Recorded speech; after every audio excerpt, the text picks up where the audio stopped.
What's up, y'all? You guys are rocking with UFC Bantamweight, Aljamain, the Funk Master Sterling, and you guys are chilling with Fanatic View. First one for you. I just asked you about Jamaica. What was it like growing up in New York? And tell me more about your Jamaican background as well. Growing up in New York has been very interesting. I have 19 siblings, brothers and sisters, a lot of half brothers. My mom actually has 10 kids. There's 8 of us that are full. It's a lot of battle royales for the food. So if you want the oxtail, the curry goat, the extra piece of jerk chicken, yeah, it was a shootout, man. So the survival of the fittest. I think that's probably how I got my MMA career inspired and started off as a young buck. You know, growing up in a Jamaican household has been cool, man. I'm first generation, born in Long Island. Both my parents, my grandparents, born and raised in Jamaica.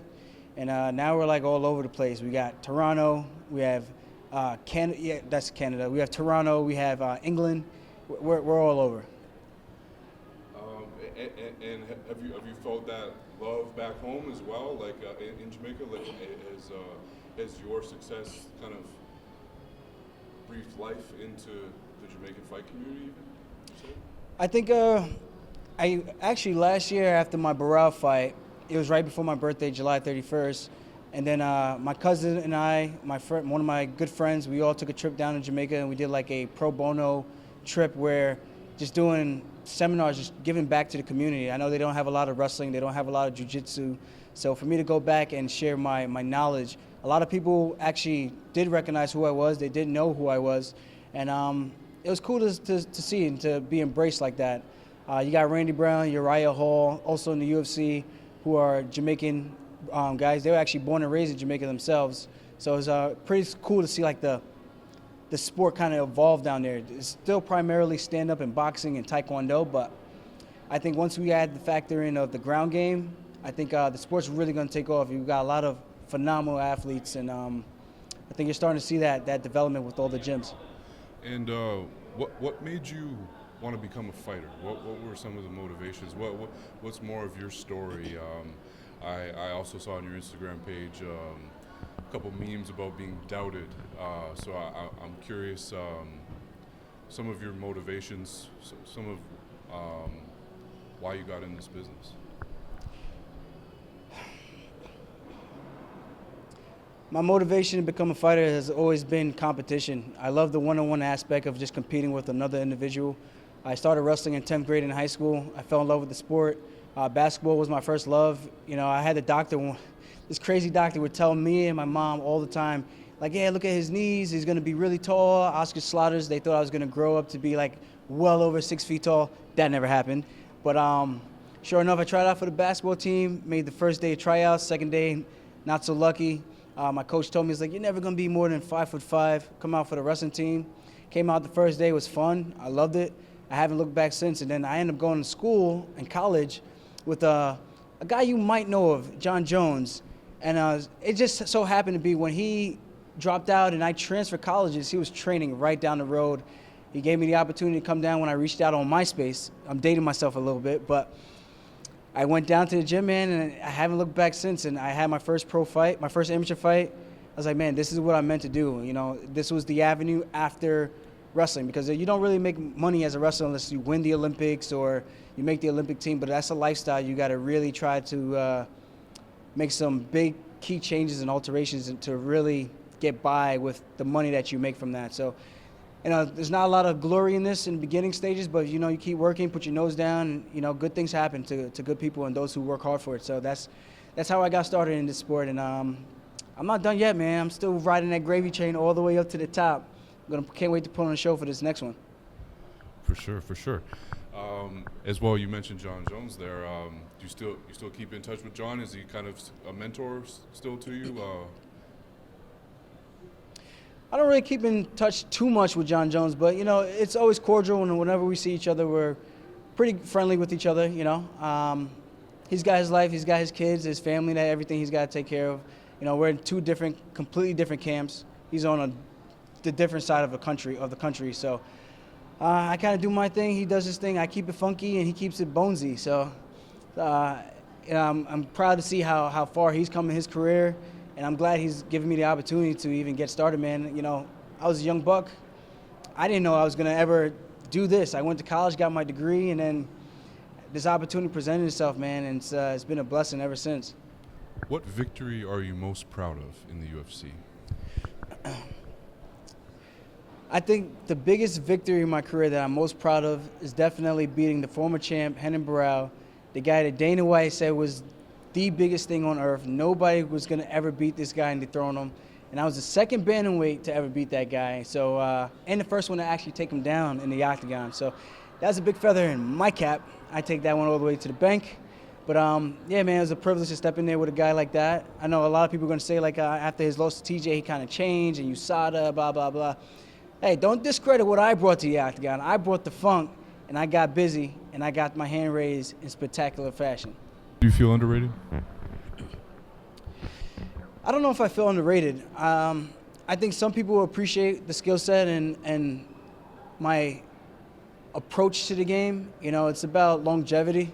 I think a lot of my fights, I think right now, via the stats, the UFC stats, I think I am the least hit bantamweight ever in the UFC. So it's pretty cool to have that type of stat behind you. And I pride myself on that, utilizing head movement, utilizing my wrestling base, my college wrestling, taking guys down and bringing the fight where I need to be so I can be what I say to the fans all the time, the human backpack, the human anaconda. If I take guys down, it's usually not a good night for them. But I know the fans that do appreciate the sport and do know what's going on when I step into the Octagon, those are the guys that I appreciate, truly. I mean, at the end of the day, if you don't know what I'm doing, ask questions, and I'll be sure to respond back and maybe give you a little insight to what's actually going on so that you have an idea of what you're watching.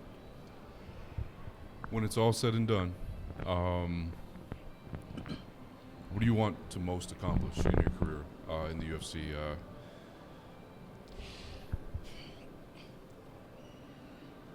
When this game is all said and done, the biggest achievement I really do hope to accomplish is being a UFC champion, bantamweight UFC champion. I would love to be the first Jamaican UFC champion.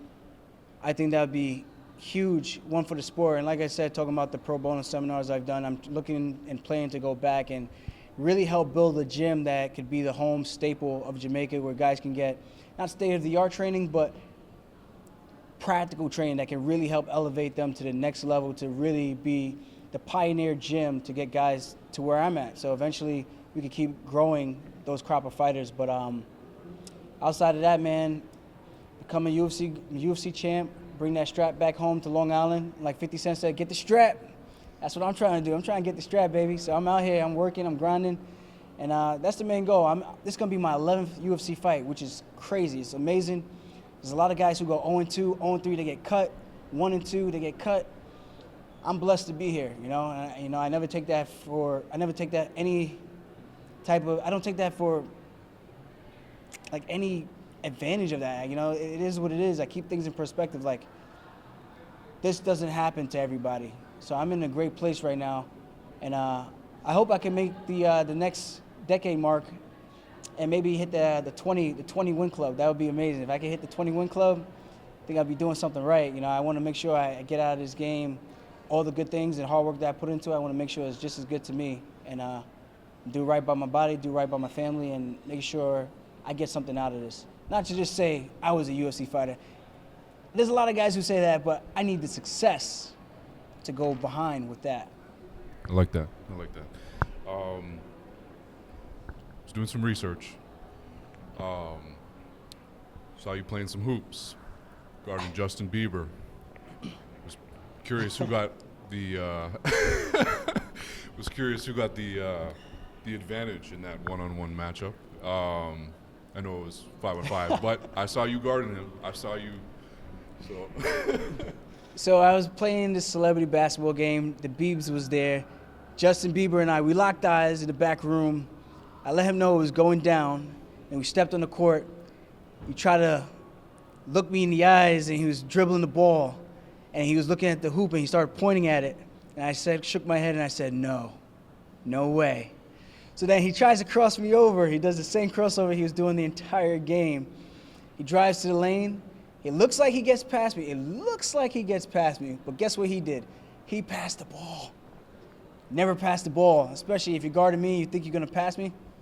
I had to shut that down. He passed the ball, and I was like, yeah, you don't want this smoke. You don't want none of that smoke, because I was going to send that thing back to the bleachers. So, safe to say you won that matchup? Safe to say you won that matchup? Well, the fans think I got crossed up. I'm like, hey, I kind of baited him to my weak side so that he would pass the ball or he would try to go for the layup, and I was just going to send that thing packing. But I think I won. He may think he won, but really, I won. The best advice someone has given you inside the octagon and best advice someone has given you outside of the octagon? Inside the octagon. I think the best advice anybody has ever given me inside the octagon has been to just have fun, man. You know, we work so hard. We bust our asses for anywhere from 6 to 12, 14 weeks at a time, losing weight, getting punched in the face in practice, sparring, got bumps and bruises. Sometimes you don't even want to go to the gym, but it's your job, man. People think it's all sunshines and rainbows when you're going out there and you're winning and you're getting paid, but we don't all make that type of money, and we don't all get to enjoy the process as much as you should, because it's a short career window, and to be able to enjoy the opportunity and seize the moments while you're there, man, it's short-lived, and I think there's something to be said about that. So that's the main thing I get out of this, especially from my coaches. They tell me just enjoy the moment, have fun, and express yourself. You know, I go in the octagon, and it's time to paint my canvas and express myself. I like that. What do you think about the marketability of the UFC right now? What do you think needs to be done next? Do you have any thoughts on that? I'm not really sure. I feel like the UFC has almost become a global takeover, man. It's like it's synonymous with the word MMA. People don't even know what MMA is. If you say UFC, they're like, oh, the cage stuff. You know, so people, they respond to that. They get that. But the next step that the UFC could take, maybe a gym versus gym type of matchup on like one of the tough shows that they do. Besides that, I'm not really sure that I feel like they've exploited and taken advantage of all avenues to kind of be different, you know, or maybe even bring back the tournament styles. Something like that. I think that could pique some interest or get the casuals or get the hardcore MMA fans interested a little bit more. What type of interactions have you had with Dana White? What's it from a fan perspective? You know, we see him in the limelight promoting the fights and whatnot, but what's he kind of like behind the scenes? Is there any? And have you had a lot of interactions with him? Not too. I haven't had too many interactions with Dana White, but anytime I have, he's been a pretty cool dude. Short conversation, small talk. You know, to I guess the best way to put it. He's a busy man. He runs the UFC. There's like 500 fighters on the roster, so that's a pretty big responsibility. And I know he's flying here, he's flying there.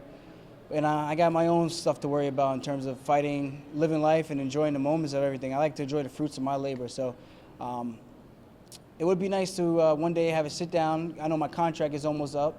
So after this, maybe we have a sit down and try to figure out a couple of things with the moolah, you know? I like that. I like green. I like green. I'm curious, do you think fans understand or appreciate how dangerous and hard weight cutting is?